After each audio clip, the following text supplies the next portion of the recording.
Thank you very much. Thank you. Well, thank you, President Powers, Provost Fenves, deans, members of the faculty, family and friends, and most importantly, the class of 2014. It is indeed an honor for me to be here tonight. It's been almost 37 years to the day that I graduated from UT. I remember a lot of things about that day. I remember I had a throbbing headache from a party the night before.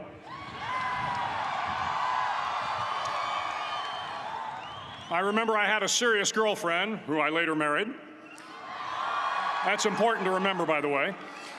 And I remember I was getting commissioned in the Navy that day. But of all the things I remember, I don't have a clue who the commencement speaker was, and I certainly don't remember anything they said. So acknowledging that fact, if I can't make this commencement speech memorable, I will at least try to make it short.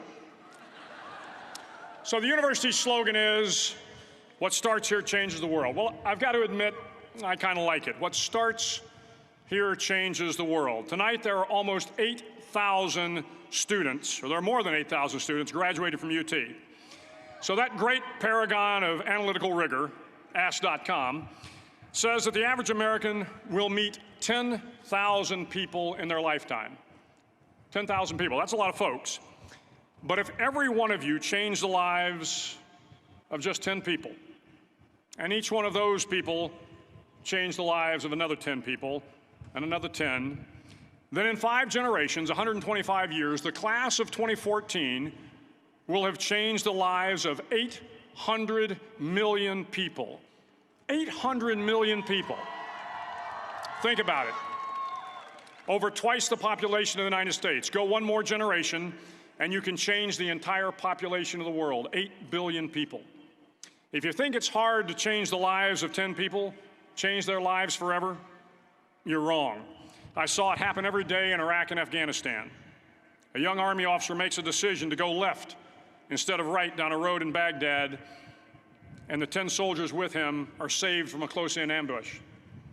In Kandahar province, Afghanistan, a non-commissioned officer from the female engagement team senses that something isn't right and directs the infantry platoon away from a 500-pound IED, saving the lives of a dozen soldiers.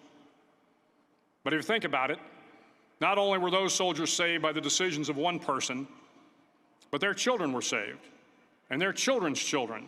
Generations were saved by one decision, one person. But changing the world can happen anywhere, and anyone can do it. So what starts here can indeed change the world. But the question is, what will the world look like after you change it? Well, I'm confident that it will look much, much better. But if you'll humor this old sailor for just a moment, I have a few suggestions that may help you on your way to a better world. And while these lessons were learned during my time in the military, I can assure you that it matters not whether you ever served a day in uniform. It matters not your gender, your ethnic or religious background, your orientation, or your social status. Our struggles in this world are similar, and the lessons to overcome those struggles and to move forward, changing ourselves and changing the world around us, will apply equally to all. I've been a Navy SEAL for 36 years. But it all began when I left UT for basic SEAL training in Coronado, California. Basic SEAL training is 6 months of long, torturous runs in the soft sand, midnight swims in the cold water off San Diego, obstacle courses, unending calisthenics, days without sleep, and always being cold, wet, and miserable. It is 6 months of being constantly harassed by professionally trained warriors who seek to find the weak of mind and body and eliminate them from ever becoming a Navy SEAL. But the training also seeks to find those students who can lead in an environment of constant stress, chaos, failure, and hardships. To me, basic SEAL training was a lifetime of challenges crammed into 6 months. So here are the 10 lessons I learned from basic SEAL training that hopefully will be of value to you as you move forward in life. Every morning in SEAL training, my instructors, who at the time were all Vietnam veterans, would show up in my barracks room, and the first thing they'd do was inspect my bed. If you did it right, the corners would be square, the covers would be pulled tight, the pillow centered just under the headboard, and the extra blanket folded neatly at the foot of the rack. It was a simple task, mundane at best, but every morning we were required to make our bed to perfection. It seemed a little ridiculous at the time, particularly in light of the fact that we were aspiring to be real warriors, tough, battle-hardened SEALs. But the wisdom of this simple act has been proven to me many times over.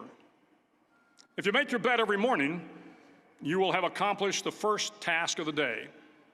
It will give you a small sense of pride, and it will encourage you to do another task, and another, and another. And by the end of the day, that one task completed will have turned into many tasks completed.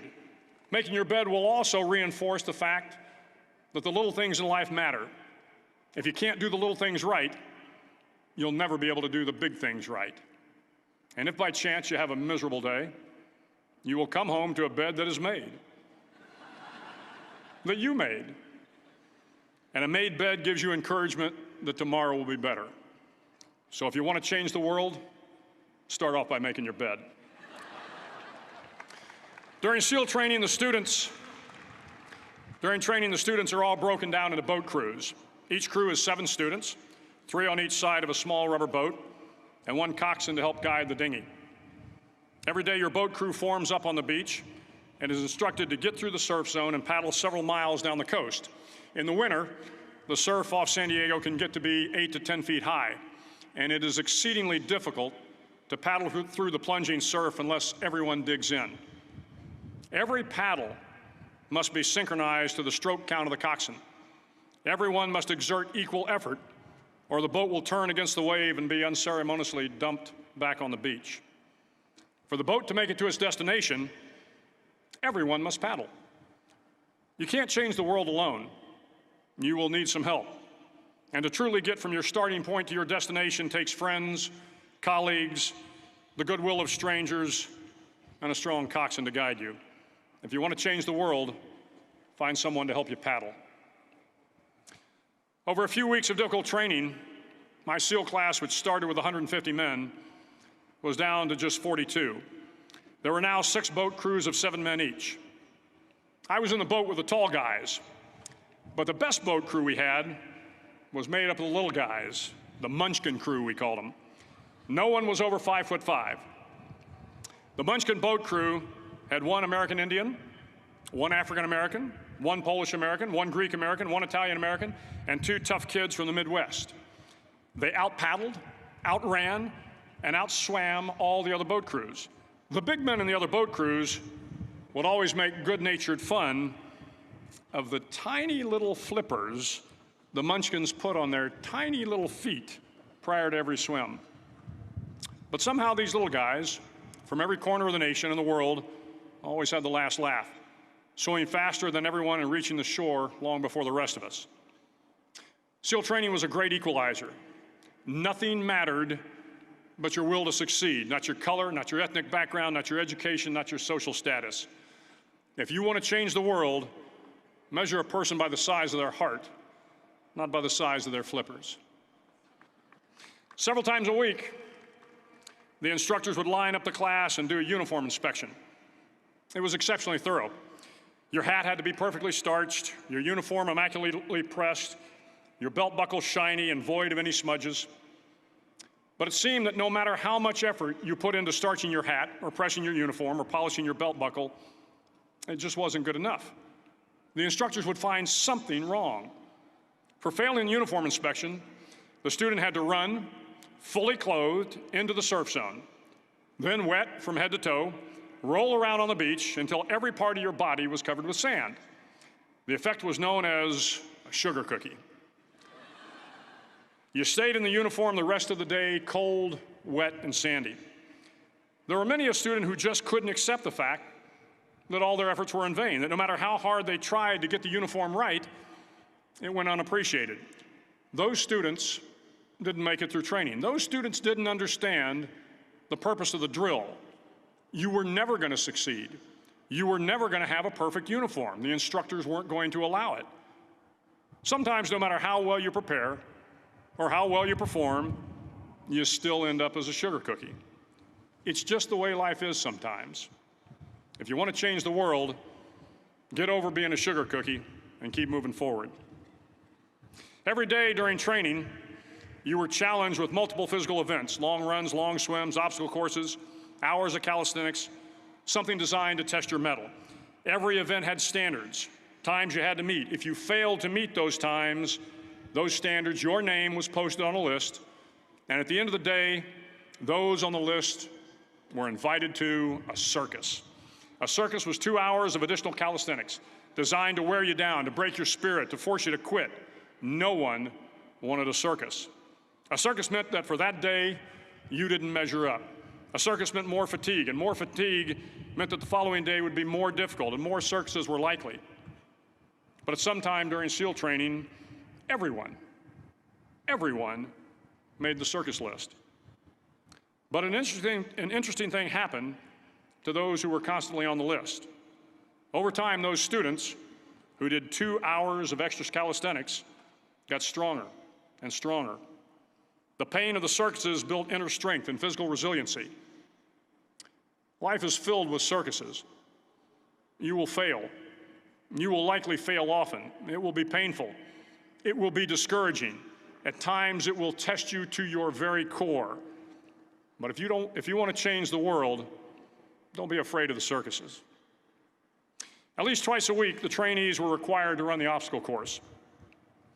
The obstacle course contained 25 obstacles, including a 10-foot wall, a 30-foot cargo net, a barbed wire crawl, to name a few. But the most challenging obstacle was the slide for life. It had a 3-level, 30-foot tower at one end and a 1-level tower at the other. In between was a 200-foot-long rope. You had to climb the 3-tiered tower, and once at the top, you grabbed the rope, swung underneath the rope, and pulled yourself hand over hand until you got to the other end.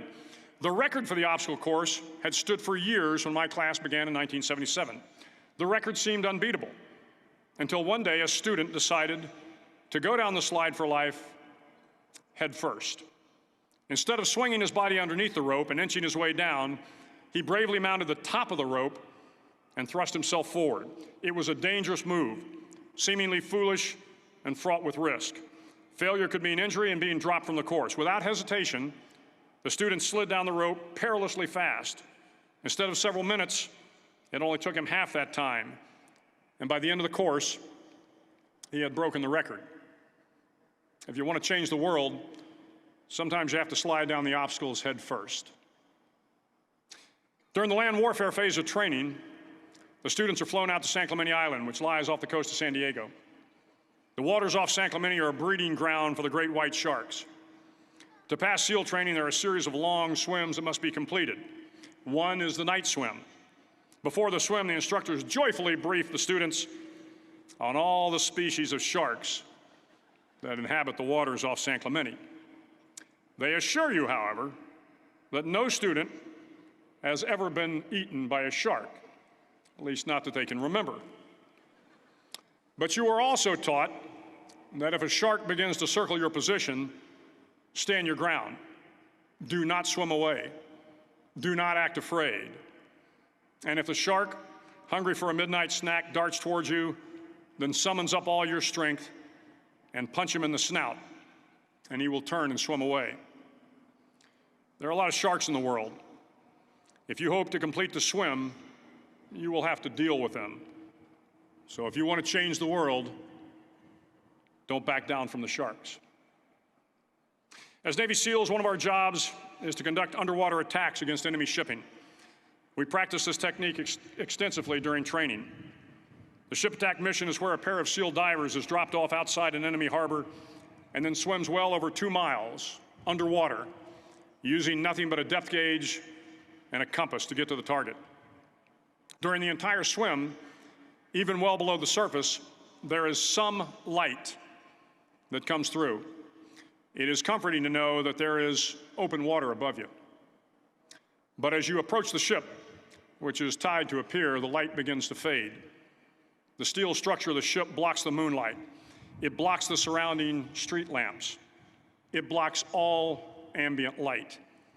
To be successful in your mission, you have to swim under the ship and find the keel, the center line, and the deepest part of the ship. This is your objective. But the keel is also the darkest part of the ship, where you cannot see your hand in front of your face, where the noise from the ship's machinery is deafening, and where it gets to be easily disoriented, and you can fail.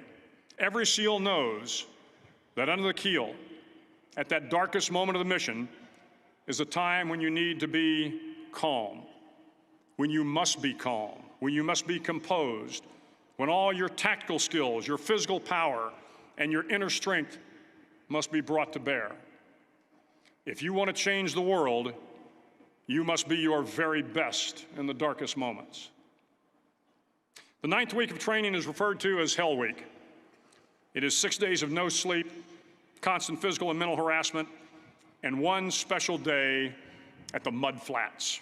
The Mud Flats are an area between San Diego and Tijuana where the water runs off and creates the Tijuana Sloughs, a swampy patch of terrain where the mud will engulf you. It is on Wednesday of Hell Week that you paddle down to the Mud Flats and spend the next 15 hours trying to survive this freezing cold, the howling wind, and the incessant pressure to quit from the instructors. As the sun began to set that Wednesday evening, my training class, having committed some egregious infraction of the rules, was ordered into the mud.